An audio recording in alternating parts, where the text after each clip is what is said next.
Ayan. Oh, sabi sa'yo, ang kulit mo ay nasa labas eh. Oh gosh. Ito tambuan na lang. Tambuan to. Lumusot. Angat mo to. Huwag mo na. Kaya niya. Ang takpan. Easy.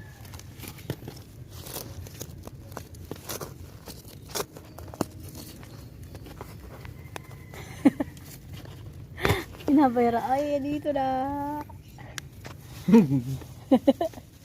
Ito wala itong laman. Ay, maliit. Ano yan eh? Tambuan.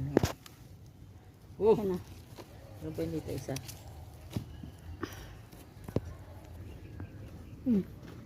Wow. Hindi. Hindi mo